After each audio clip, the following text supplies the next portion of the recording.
You're listening to Conferences Online Allergy from Children's Mercy Hospital in Kansas City, Missouri. Today is October 31st, 2025. We will be doing our fellows lectures, and today is Journal Club. This is presented by Dr. Matthew Holland, an Allergy and Immunology Fellow at Children's Mercy Hospital, UMKC.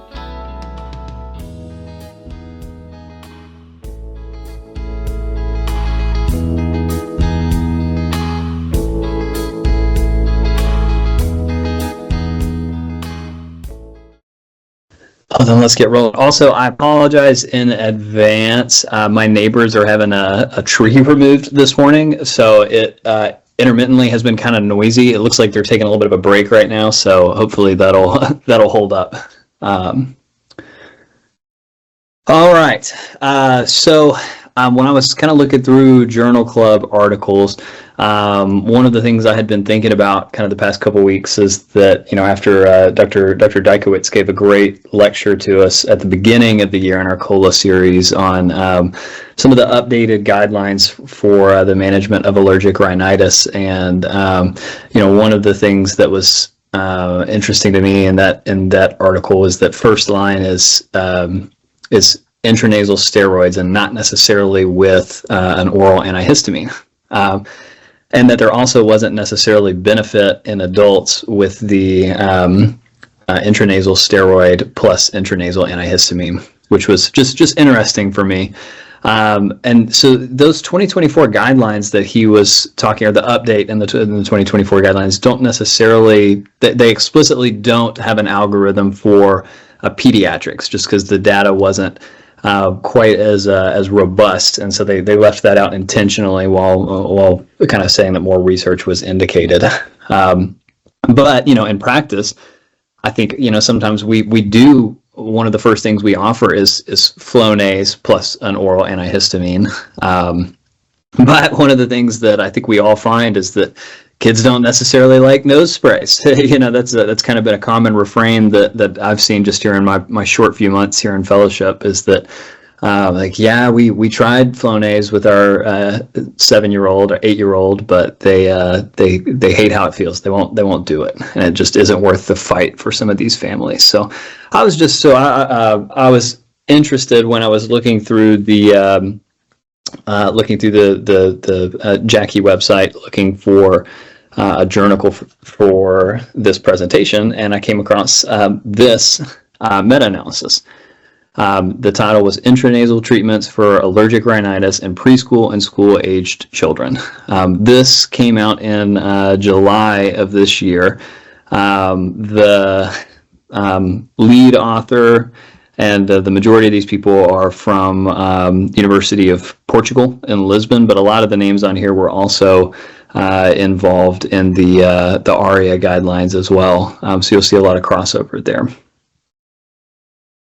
Okay, so the question that they were asking in this article, their kind of a aim statement initially was this review and network meta-analysis aims to compare the efficacy and safety of intranasal corticosteroids, intranasal antihistamines, and fixed combinations of the two in treatment of seasonal and perennial allergic rhinitis in children.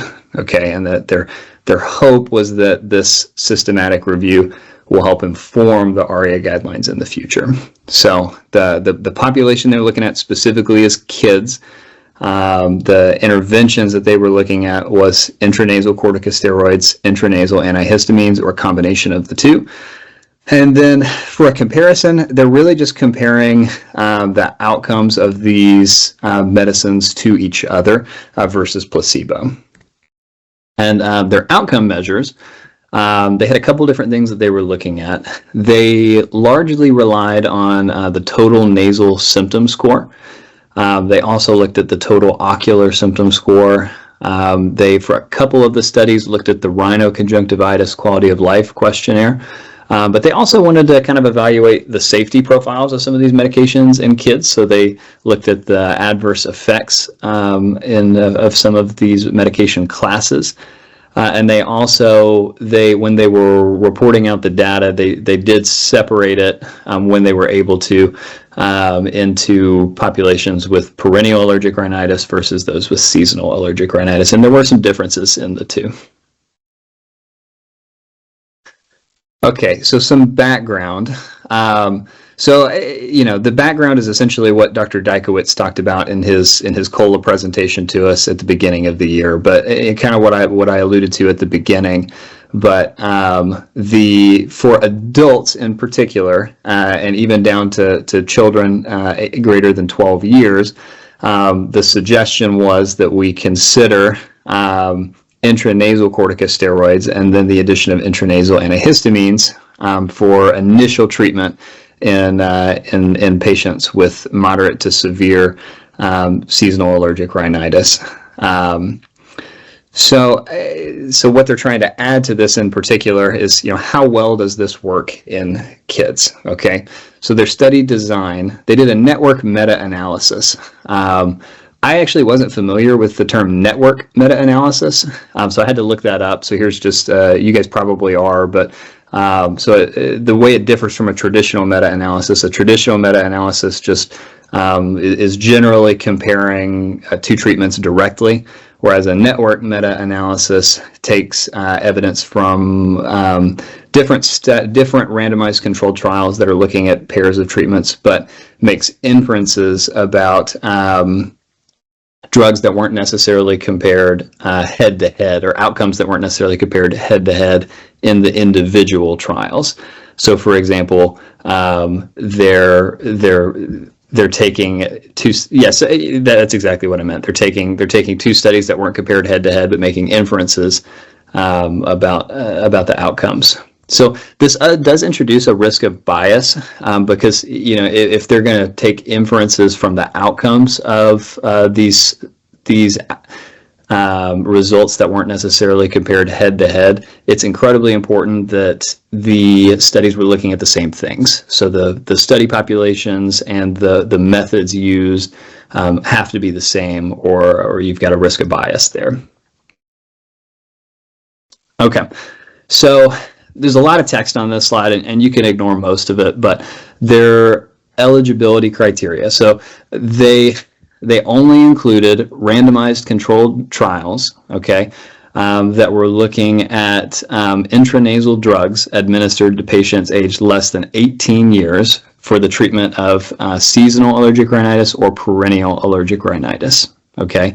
One of the things that kind of screened out a lot of the studies that they were looking for was consistency in how results were reported. So because they needed those outcome measures to be the same across all studies, they could only include studies that used the total nasal symptom score, total ocular symptom score, or one of these other sort of standardized measures of symptoms. Okay. They also needed standardized follow-up timelines. So what they did was they took so they said that patients with seasonal allergic rhinitis had to have follow-up within 2 weeks from the start of the intervention, and then patients with perennial allergic rhinitis had to have a follow-up within 4 weeks to assess response to the intervention. And those are based off of recommendations that had come from the U.S. Department of Health and Human Services. So this over here on the right just kind of talks about their search process. Their initial search included over 3,000 results, but they screened most of those out because they either didn't have there wasn't the right population or didn't have the correct outcome measures.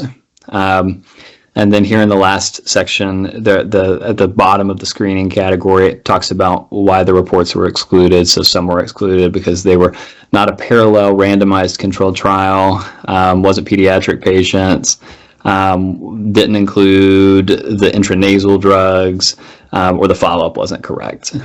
Okay, so they ended up including 31 studies that they could look at, but then they also included 86 reports of included studies, which is interesting, and we can kind of talk about that at the end.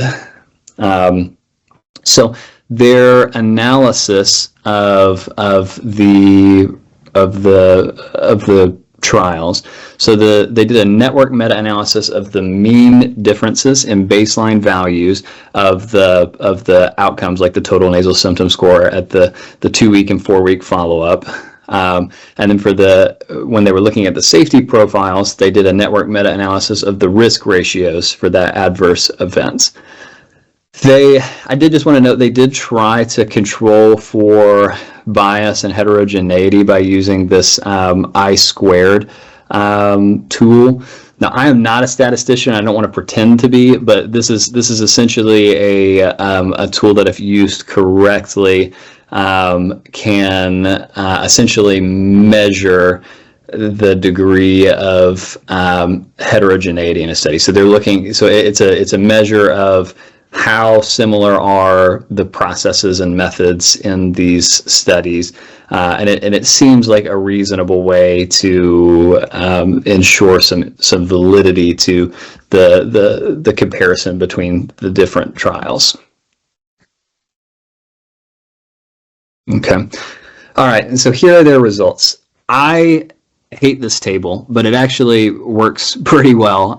So what they've done here is so for example, let's start here in this top category. So these are the network meta-analysis results for the outcomes in perennial allergic rhinitis. So what you have to do to see the value, they've got the direct comparisons in the upper right corner of each table, and I'll explain this in just a little bit more in a second. And the network comparisons are displayed in the bottom left corner of each table. So for example, what you have to do is, so for example, if you look up here at the INAH, the intranasal antihistamine, if you go down and then over, so that's the direct comparison. That's the network meta-analysis of intranasal antihistamines. Is the confidence interval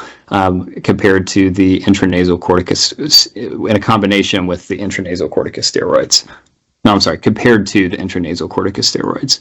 So it's a difficult. The data is all there and it actually works, but it took me a long time to understand how to read that table. So it's an interesting way to lay it out, but it's all there. And we can kind of talk about some of the findings here on the next slide without having to go through all of this individually. This was another table that kind of broke down some of these results when they did it in kids versus the previous analyses included in the ARIA guidelines that did it in adults. And there were some interesting changes here. And we'll kind of go over those. I'll reference back to this table. But so in their discussion, one of the first things they were wanting to look at was, are intranasal medications associated with any adverse effects? And they largely found that the answer was no. So back to this slide, if you go down here towards the bottom, they're looking at increased risk of adverse effects. So these are all risk ratios, and so the vast majority of these are none of these are clinically significant or statistically significant in any of the categories. So not the intranasal antihistamines, not the intranasal corticosteroids, nor the intranasal antihistamine plus intranasal corticosteroids. So we'll talk about this. We can talk about this a little bit more in a minute, but there's very limited data to look at those. But in this sample, no increased risk of adverse effects compared with placebo. So in kids, all of the medication classes were associated with benefit in the total nasal symptom score, but interestingly, they did not find a benefit in the total ocular symptom score, which was interesting. The data got a little bit more mixed when they were using the rhinitis quality of life questionnaire. But one of the interesting conclusions of this paper is that adults seem to have more benefit from the intranasal medications than kids do. The differences were larger and more universal across the board. So here you can see that adults had benefits in all of these outcome measures. They had benefits in the total nasal symptom score, total ocular symptom score, and in the rhinoconjunctivitis quality of life questionnaire in both perennial and seasonal allergic rhinitis. But in kids, they only had benefit in total nasal symptom score for perennial and seasonal allergic rhinitis. It didn't seem to help ocular symptoms as much. Okay, so, and one other interesting tidbit from this article is that in kids, the intranasal antihistamine plus intranasal corticosteroid did provide a statistically significant benefit, whereas in adults it wasn't necessarily as strong. Okay, so some limitations of this study. There were only 3 studies included on preschool age children.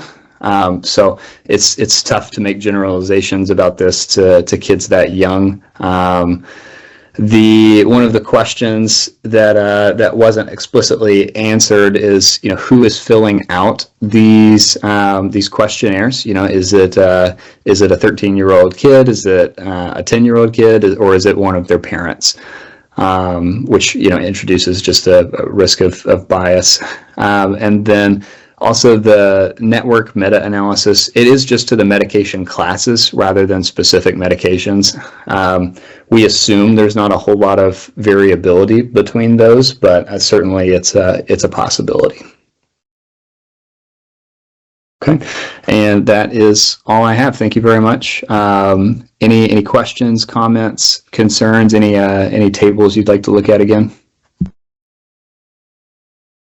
Thanks, Dr. Holland. That's a good explanation, and I agree those tables were a little bit difficult, but thanks for working through those for us.